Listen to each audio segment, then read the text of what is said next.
జగద్గురు శ్రీకృష్ణ పరబ్రహ్మణే నమః.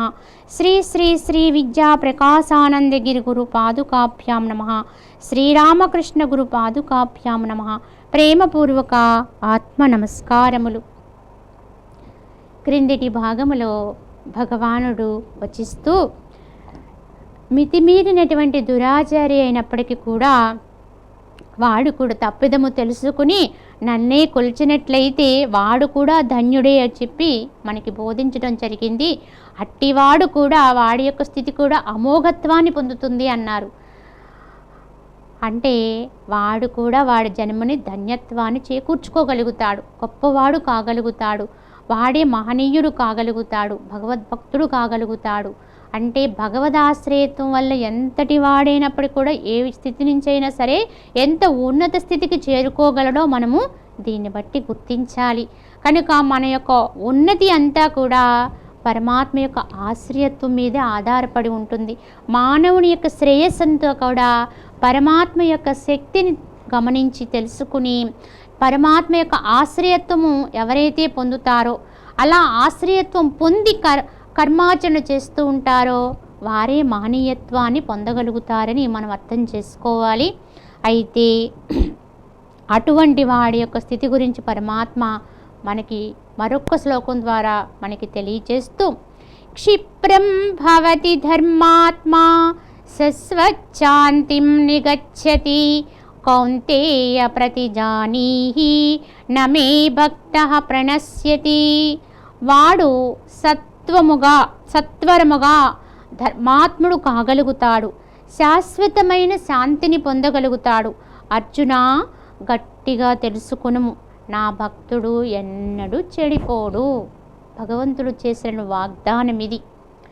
మరి ఏమని చెప్తున్నారు అంటే, అటువంటి వాడు అంటే గతములో దుష్ట ఆచరణ కలిగి దాన్ని తెలుసుకుని పశ్చాత్తాపం పొంది పరమాత్మని ఎవడైతే ఆశ్రయించాడో అటువంటి వాడు చాలా తొందరగానే సత్వరముగా త్వరితముగానే ధర్మాత్ముడు కాగలుగుతాడు. ఎందుకంటే తప్పిదము తెలుసుకున్నాడు కనుక, తాను ఉండేటువంటి మార్గము ఎంత తప్పిదమో తెలుసుకున్నాడు కనుక వాడే చాలా తొందరలోనే తిరిగి మహనీయుడు కాగలుగుతాడు, ధర్మాత్ముడు కాగలుగుతాడు, శాశ్వతమైనటువంటి శాంతిని పొందగలుగుతాడు. చివరికి ఎందరో ఏ విధంగానో ప్రయత్నం చేసి పొందేటువంటి పరమశాంతిని వాడు కూడా అందుకోగలుగుతాడు, అటువంటి లక్ష్యాన్ని పొందగలుగుతాడు.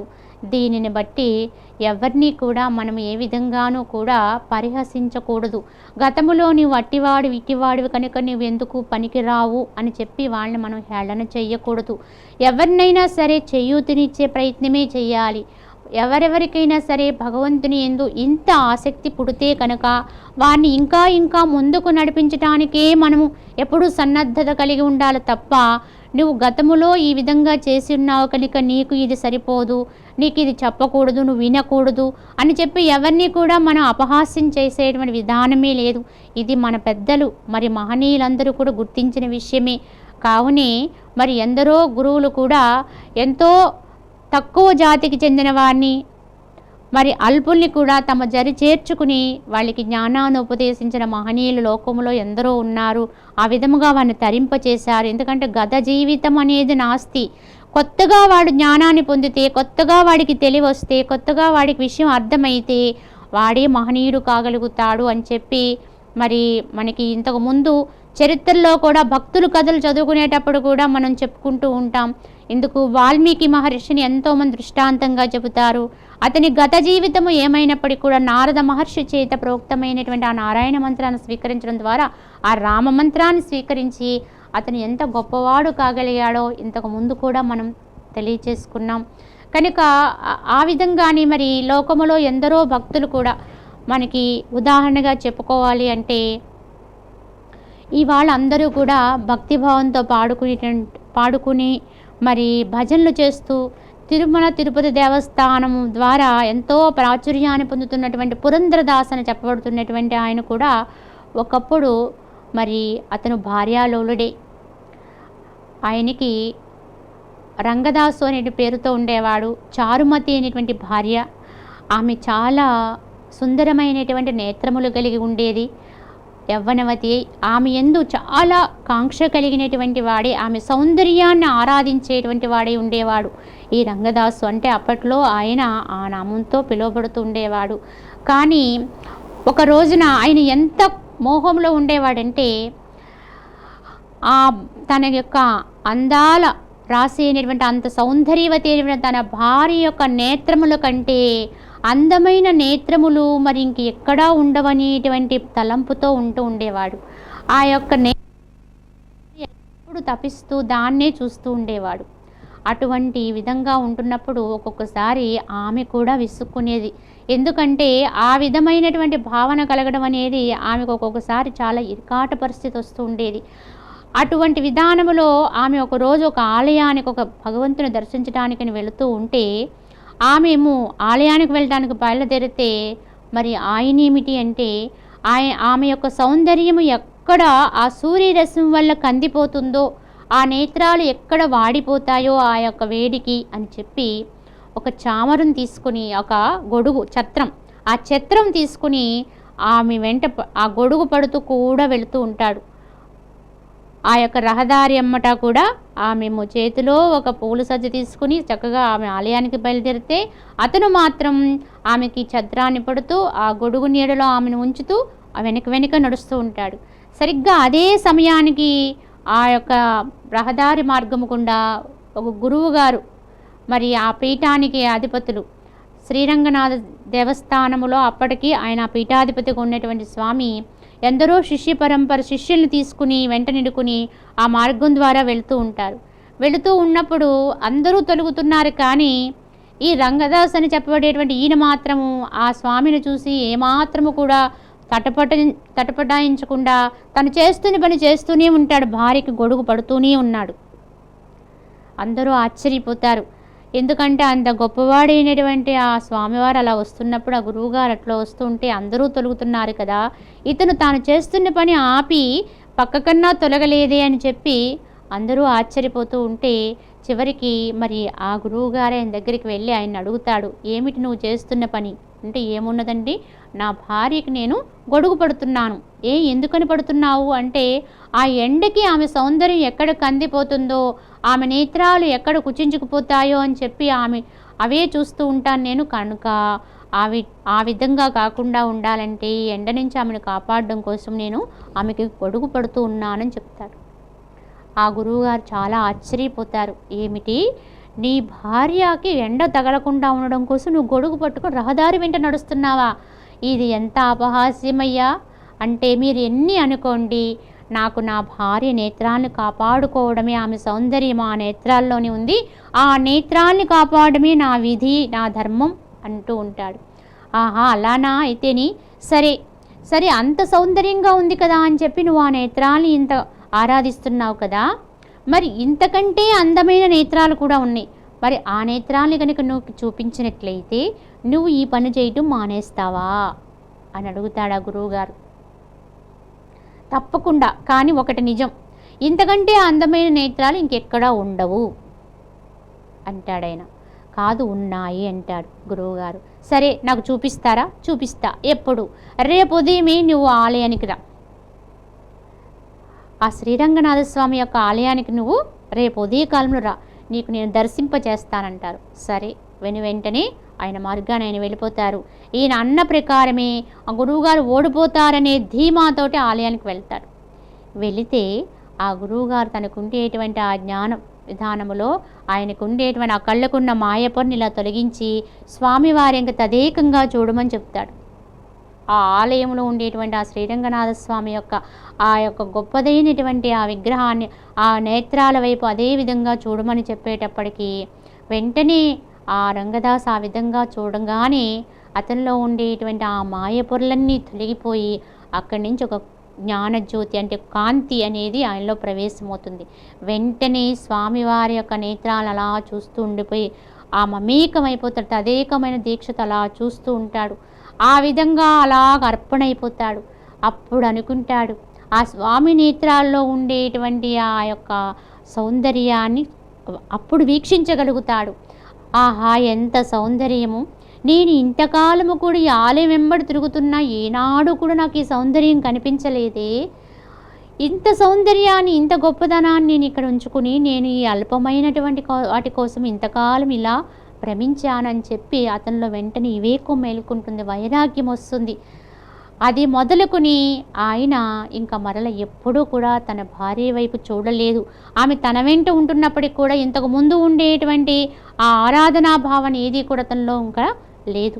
సత్యాన్ని తెలుసుకున్నాడు. ఉన్నది ఒకటే ఒకటి, అదే పరమాత్మ సత్యము. అది స్వామి కైంకర్యంలోనే ఉంది, స్వామిలో తప్ప ఇంకెక్కడా లేదనుకున్నాడు. ఆ గురువుగారి శిష్యుడుగా మారిపోయాడు. నిరంతరము ఆయన యొక్క సన్నిధానంలోనే ఉంటూ ఆ యొక్క ఆలయములో అన్నీ కూడా శుచిగా శుభ్రంగా ఉంచుకుంటూ అన్ని పనులు చేస్తూ చివరికి ఆయనతో పాటు ఆయన భార్య అయిన చారుమతి కూడా అందుకు అనుగుణవతి అయి చక్కగా ఆయనకి సహకరిస్తూ ఉండేది. క్రమక్రమంగా వారి భక్తి పరిపక్వతకు వెళ్ళిపోయింది. అంటే మిగతా అందరి శిష్యులు కూడా ఆయన పట్ల ఒక రకమైన అసూయ పెంచుకునేంత స్థితికి వీళ్ళు వెళ్ళిపోయారు. కానీ అతను చాలా అధమ కులస్థుడు. అంటే చెప్పాలంటే వారి శిష్యుడితో పోల్చుకుంటే ఈ రంగదాస్ అనేటువంటి వాడికి జన్మతహా వచ్చినటువంటి కులగోత్రాలు చాలా తక్కువ. అటువంటి వాడు ఈనాడు ఆ గురువుగారికి చాలా చేరువైపోయి ఆలయములో అంతటా తానైపోయి అన్ని రకాల శుశ్రూషలు తానే చేసేస్తూ ఆ శిష్యుడు లేకపోతే గురువుగారి క్షణం కూడా గడవని స్థితికి వచ్చేసాడు. మరి చూడండి, జన్మతః అతను ఎవరు ఆ తర్వాతి విషయం. అలానే అతను అంతకు ముందు జీవిత కాలములో చాలా అపమార్గములోనే ఉన్నాడు.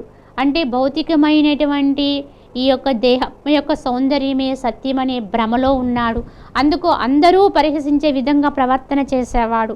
ఎవ్వరికీ సిగ్గుపడకుండా రహదారి వెంట కూడా తన భార్యకు గొడుగు పట్టి నడిచేటువంటి స్థితిలో ఉన్నటువంటి వాడు సత్యాన్ని తెలుసుకున్న తర్వాత, యథార్థాన్ని గుర్తించిన తర్వాత, సర్వము పరమాత్మయే అనేటువంటి విషయాన్ని అర్థం చేసుకున్న తర్వాత అతని ఎంత గొప్పవాడిగా మారిపోయాడో మనం దీన్ని బట్టి అర్థం చేసుకోవాలి. చివరికి అతనితో ఉండే మిగతా శిష్యులందరూ కూడా అసూయపడే స్థాయికి వచ్చేసింది. గురువుగారు మమ్మల్ని అందరినీ విడిచిపెట్టేసి ఆయనకే ఎందుకు అంత ప్రాముఖ్యత ఇస్తున్నారు ఆ శిష్యుడికి అని చెప్పి ఎన్నెన్నో ఇక్కట్లు పెడతారు, ఆయన్ని ఎన్నెన్నో కష్టాలు పాలు చేస్తారు. అనేక విధాలుగా గురువుగారి నుంచి అతను దూరం చేయాలని ఎన్ని ప్రయత్నాలు చేసినా అన్ని ప్రయత్నాల్లోనూ కూడా మళ్ళీ ఆయన దగ్గరవుతూనే ఉంటాడు. అంతటి పరమభక్తుడైపోతాడు ఆయన. ఒక్కొక్క సమయంలో ఆయన ఇంటికి శిష్యులందరూ కూడా అపహరణ అంటే దొంగతనానికి పోతూ ఉంటారు. ఎందుకు అంటే ఈయన అర్ధరాత్రి వరకు కూడా గురువుగారు శుశ్రూషలు చేసి ఆయనకి కాళ్ళు ఒత్తి ఆయన నిద్రించిన తర్వాత ఎప్పుడో ఇంటికి చేరుకునేవాడు. ఆ విధానం తెలిసినటువంటి మిగతా శిష్యులందరూ కూడా ఆయన్ని ఏదో రకంగా బాధించాలనే నెపంతో ఆయన ఇంటికి దొంగతనానికి పోతారు. ఆ సమయం అదునుగా చూసుకుని ఆయన గురువుగారు సమీపంలోనే ఉంటారు. దొంగలందరూ వారింట్లో ప్రవేశిస్తారు. ఎవరు అంటే వైష్ణవ స్వాములే, వారి తోటి శిష్యులే. ప్రవేశించినప్పుడు చారుమతి ఒక్కదిగా ఉండి నిద్రపోతూ ఉంటుంది. అప్పుడు వాళ్ళందరూ లోపల ప్రవేశించి ఆమె నగలు ఒంటి మీద ఉన్నటువంటి ఆభరణాలను అపహరించాలని చూస్తారు. అపహరించడానికి చూసినప్పుడు ఆ ఇంటిలో ఒక చోట శ్రీరంగనాథ స్వామి యొక్క చిత్రపటం ఉంటుంది. అప్పుడు ఒక శిష్యుడు ఆ చిత్రపటం అంటే ఆయన చూస్తున్నాడేమో, ఎందుకంటే దేవుడు అన్నీ చూస్తాడని చెబుతారు కదా అని చెప్పి ఆయన అవివేకంతో ఆ పటానికి అడ్డుగా ఒక తెర కప్పి అప్పుడు ఈమె నగలు అపహరించడానికి ప్రయత్నిస్తారు. అలా ఆమె ఒంటి మీద ఉన్న ఒకవైపు ఉన్నటువంటి ఆమె ఒత్తిగిళ్ళు ఒకవైపుగా పడుంటే ఆమె ఒకవైపు ఉన్న నగలన్నీ తీసుకున్నప్పుడు ఆమె అనుకుంటుందట, ఆహా వైష్ణవ స్వాములు మా ఇంటికి వచ్చారు ఈ రోజున, ఈ విధంగా వారికి ఎంత అవసరం వచ్చిందో కనుక వీరికి రెండో వైపునున్న ఆభరణాలు కూడా మనం దక్కేటట్లుగా చూస్తే ఇంకా మంచి ఫలం వస్తుంది కదా వారికి అని చెప్పి ఆమె ఒకవైపు అన్ని తీసుకోవడం అయిపోయిన రెండో వైపు తిరుగుతుందట. తిరగడంలో ఆమెకి ఎక్కడ మెలకు వచ్చిందో అనే భయం చెప్పిన వారందరూ పారిపోతారు. వాళ్ళందరూ వెళ్ళిపోయాక అప్పుడు ఇంటికి చేరుకుంటాడు రంగదాసు.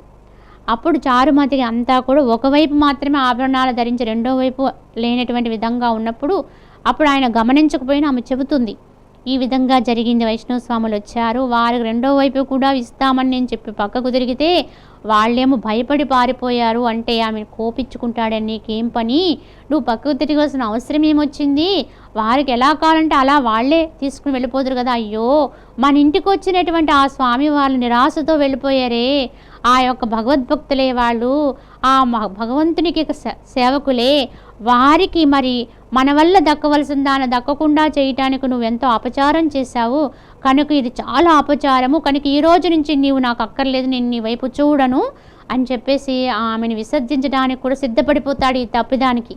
చూడండి, ఇంత మన దృష్టిలో చాలా చిన్న తప్పిదమే, కానీ ఆయనకి పరమాత్మ యందు ఎంత భక్తిభావం ఉందో, పరమాత్మ కింకరులుగా ఉండేటువంటి ఆ వైష్ణవ స్వాములు యందు కూడా అంతే భక్తిభావంతో ఉన్నాడు ఆయన.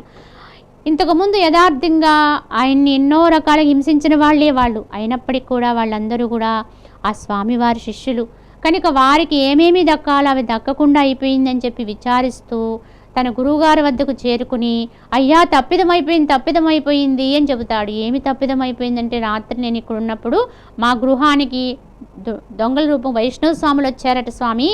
మరి వైష్ణవ స్వాములు వచ్చినప్పుడు మనం ఎంత ఇదిగా అర్పణ చేయాలి, పరమాత్మకు అన్నీ అర్పించాలి కదా, నేనెంతో నా భక్తుడు అంతే అని చెప్పారు కదా భగవంతుడు. మరి అటువంటి వారికి మరి ఎంత ఇదిగా సమర్పణ చేయాలి. కానీ నా భార్య ప్రలోభంలో ఉండి ఒకవైపు ఆభరణాలు మాత్రమే స్వీకరణ చేసేటట్టుగా చేసింది, రెండో వైపు వారు చేయకుండా వెళ్ళిపోయేలాగా భయపెట్టింది, అందుకే వాళ్ళందరూ వెళ్ళిపోయారు. మరి ఇది అపచారమే కదా, ఈ అపచారాన్ని నేను భరించలేను, కనుక ఈమె నాకు వద్దు అని చెప్పి ఆయన అంటూ ఉంటే, అప్పుడు ఆ గురువుగారు జరిగినటువంటి సత్యము ఏమిటో అందరికీ తెలియచెప్పాలి. గురువుగారికి తెలుసు, కానీ ఇది జరుగుతున్నప్పుడు అక్కడే ఉంటారు. రాత్రి వారింటికి వెళ్ళినటువంటి ఆ వైష్ణవ స్వాములు అందరూ వాళ్ళు సిగ్గుతో కుచించుకుపోతారు. ఎందుకంటే ఏదో విధంగా ఆయన ముప్పు తిప్పులు పెట్టాలి, ఆయన నా నగలు పోయి నా ఇంట్లో దొంగలు పడ్డారని ఏమైనా గోల పెడతాడేమో, ఆ విధంగా ఏదో ఒక నెపం అతని మీద ఏదో చేద్దామని చెప్పి వీళ్ళందరూ ప్రయత్నిస్తే, తిరిగి ఆయన ఏం చెబుతున్నాడు, ఆ భార్య ఒంటి మీద ఉన్న మిగతా నగలన్నీ ఒలిచి మూట కట్టేసి తీసుకొచ్చాడు, అవన్నీ గురువుకి ఇచ్చేస్తున్నాడు. ఎందుకంటే రాత్రి వాడు పట్టుకెళ్ళటానికి వచ్చి కూడా పట్టుకెళ్ళలేకపోయారు స్వామి, ఇది ఏదో విధంగా వీటిని వారికి చేర్చాలి, అది మీ వల్ల అవుతుందేమో చూడండి, కనుక ఇవి వారికి దక్కకుండా చేసినటువంటి నా భార్య అయిన ఈ చారుమతి నాకు ఇంక వద్దు అని చెప్పి ఈమెను కూడా మీకు దక్షిణగా ఇచ్చేస్తున్నాను, స్వీకరించండి అని చెప్పి గురువుకి కైంకరించేసేస్తాడు. చేసేస్తే అక్కడ ఉండేటువంటి ఆ రాత్రి వెళ్ళినటువంటి ఆ యొక్క దుండగులుగా వెళ్ళిన వైష్ణవ స్వాములు అందరూ వారు సిగ్గుపడిపోయి తమ తప్పిదాన్ని తెలుసుకుని పశ్చాత్తాపతులతో ఉండి అప్పుడు గురువుగారి పాదాల మీద వాలిపోయి, స్వామి క్షమించండి, ఈ రంగదాస్ అనేటువంటి వాడిని మీరు ఇంత గొప్ప శిష్యుడుగా ఎందుకు మార్చుకున్నారో మాకు ఈనాడు అర్థమైంది. అతను కులం గోత్రం ఏమైనా అయి ఉండొచ్చు, ఆయన పుట్టుకతో బ్రాహ్మణుడు కాకపోయి ఉండొచ్చు, కానీ ఈ రోజున మాకంటే కూడా చాలా ఉత్తమోత్తమైనటువంటి స్థితిలో ఉన్నాడైనా. ఇటువంటి మరి త్యాగ భావన మరి మాకెక్కడున్నది స్వామి, అందుకే ఇంత గొప్పవాడయ్యాడు ఆయన, కనుక మీకు ఆయనే శిష్యుడు అని చెప్పి అందరూ ఏకోముఖంగా అంగీకరిస్తారు. అప్పుడు అంగీకరించిన తర్వాత వాళ్ళందరూ మారిన తర్వాత అప్పుడు అంటారు గురువుగారు, మరి అయితే రంగదాసు, మరి ఇప్పటికైనా అర్థం చేసుకున్నావు కదా, ఇప్పుడు నీకు ఇంక ఏమీ లేదు, నీ దగ్గర ఉన్నదంతా తీసుకొచ్చి ఇక్కడ ఇచ్చేస్తావు, భార్యని నాకు దక్షిణగా ఇచ్చేస్తావు, కనుక నేను ఇప్పుడు నీకు పని చెప్పాలనుకుంటున్నానని చెప్పి ఆయన ఏమంటాడంటే, నాకు నువ్వు ఏదైతే సమర్పణ చేస్తావో ఇప్పుడు అది నాదే అయినది, కావున ఈ చారుమతి అనేటువంటి ఈమెను నాకు దక్షిణగా ఇచ్చేస్తావు కనుక ఇది నా సొమ్మే, దీనిని నా దగ్గర పదిలంగా అంటే నీ దగ్గర నేను పదిలంగా ఉంచమని ఇస్తున్నాను, కనుక నాదైనటువంటి ఈ సొమ్మును నువ్వు భద్రంగా కాపాడు అని చెప్పి తిరిగి ఆ గురువుగారు చారుమతిని ఆ రంగదాసుకి అప్పగిస్తారు. ఆ విధంగా తర్వాత కాలంలో కూడా వాళ్ళ అన్యోన్యమైనటువంటి జీవన విధానంలో పరమ భక్తులుగా ఆ పరమాత్మ యొక్క విధానంలో తరించిపోతారు ఆ దంపతులు.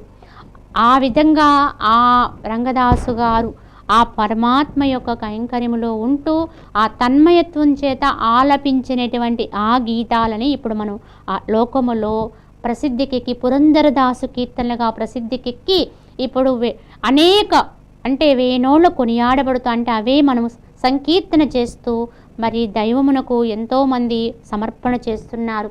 మరి అటువంటి భగవద్భక్తులు నోటి వెంట జాలువారినటువంటి ఆ యొక్క మధురమైనటువంటి గానం అంటే పరమాత్మకు ఎంత ఇష్టమో మనం దీన్ని బట్టి గుర్తించాలి.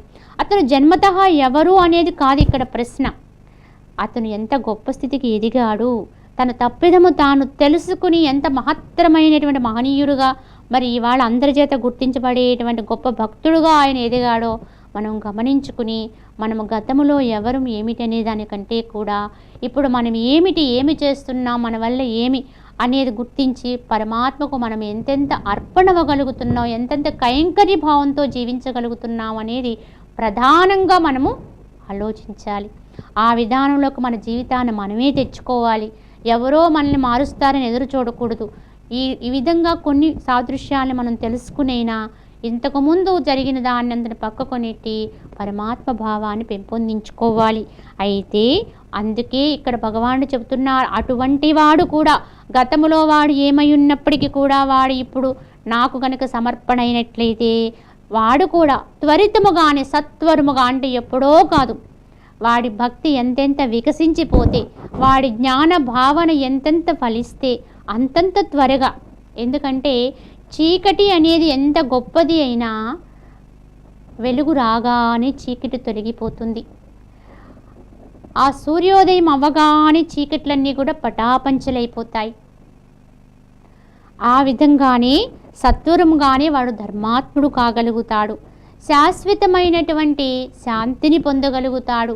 అంటే అందరూ కూడా ఎంతో శ్రమతో పొందేటువంటి ఆ ముక్తిని, అంటే ఆ శాంతిని అతను పొందగలుగుతాడు అని గట్టిగా తెలుసుకో. నా భక్తుడు ఎన్నటికీ చెడిపోడు అని వాగ్దానం చేశారు. దీన్ని బట్టి గుర్తించుకోండి, పరమాత్మకు భక్తుడుగా ఉన్నటువంటి వాడు ఎన్నడూ కూడా చెడిపోడు. వాడు ఎప్పటికప్పుడు ఉద్ధరింపబడుతూనే ఉంటాడు. ఏదో ఒక విధానములో వాణ్ణి పరమాత్మ కాపాడుతూనే ఉంటాడు, అపమార్గమును పోనివ్వడు. ఒక్కసారి పరమాత్మ యొక్క ఆశ్రయత్వంలోకి పోయాడు అంటే వాడిని ఎన్నడూ కూడా పరమాత్మ అపమార్గమునందు పోనివ్వడు. వాడిని ఎప్పటికప్పుడు ఏదో విధంగా దండనము చేసో లేకపోతే ఇంకొకటి చేసో వాడిని తన మార్గంలో పెట్టుకుంటూనే ఉంటాడు. వాడిని చెడనివ్వడు.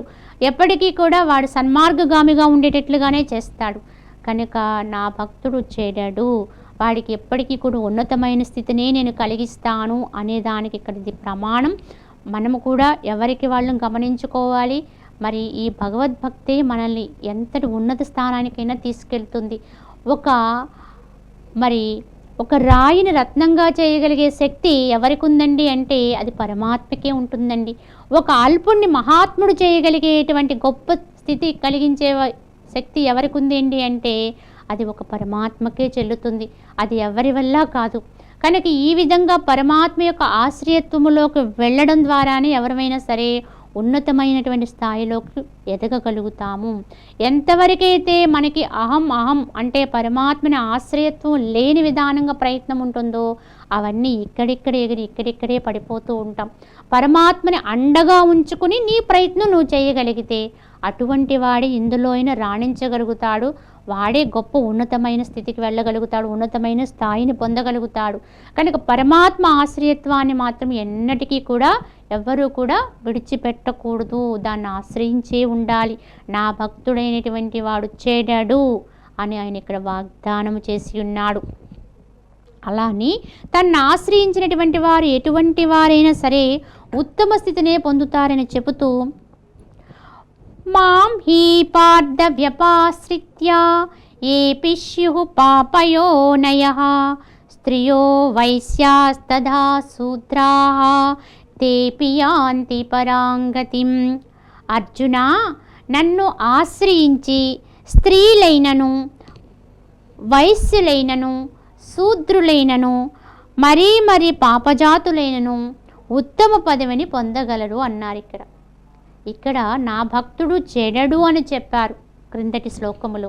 మరి ఈ శ్లోకమునందు మరల ఏం చెప్తున్నారు? నన్ను ఆశ్రయించినటువంటి వారు స్త్రీలైనప్పటికీ కూడా, వ్యాపారస్తులైనప్పటికీ కూడా, శూద్రులైనప్పటికీ కూడా, ఎవరైనప్పటికీ కూడా, ఇంకా కింది పాపజాతుల వారైనప్పటికీ కూడా ఉత్తమ పదవిని పొందగలుగుతారు అన్నారు. అంటే అందరూ పొందగలుగుతారు, ఎవరు ఆశ్రయించినా పొందగలుగుతారు. కానీ ఒక ప్రత్యేకంగా మరి ఇక్కడ స్త్రీల గురించి చెప్పడం జరిగింది. ఎందుకంటే అప్పట్లో స్త్రీల పట్ల కొంచెం తక్కువ భావన ఉండొచ్చు. అంటే అప్పుడు ఉన్నా ఉండకపోయినా కాలక్రమేణా ఒకవేళ ఇది ఎప్పుడైనా ఈ విధంగా ఈ భావన ఎప్పుడైనా వచ్చినా దానికి సమాధానంగా పరమాత్మ ఇక్కడ ఎరింగిస్తూ స్త్రీకి మరి వేదాధ్యయనం చేసే అర్హత లేదని, లేకపోతే స్త్రీ గొప్ప స్థితిని పొందే అర్హత లేదని కొన్ని విధానాల్లో మనకి కొంత అపోహ ఉంది. కానీ పరమాత్మని చేరుకోవడానికి, పరమాత్మ యొక్క ఆశ్రయత్వాన్ని పొందటానికి స్త్రీకి కూడా హక్కు ఉంది. స్త్రీలైనప్పుడున వాళ్ళు నిరాదరణకు గురయ్యేటువంటి అవకాశమే లేదు. కనుక వాళ్ళకి అది, ఎందుకంటే జీవత్వరీత్యా అందరూ స్త్రీలే అని చెప్పుకున్నాం కనుక స్త్రీ అయినప్పటికీ కూడా, అలానే ఈ విధమైనటువంటి వర్ణాశ్రమంలో ఉన్నటువంటి వారు వైశ్యులైన శూద్రులైనప్పటికీ కూడా, లేదు ఇంకా ఇతరత్ర అల్పమైన జాతుల వారైనప్పటికీ కూడా, ఎవరైనప్పటికీ కూడా ఉత్తమ పదవినే పొందగలుగుతారు. కనుక పరమాత్మ యొక్క ఆశ్రయత్వం అనేది ఇంత గొప్పది.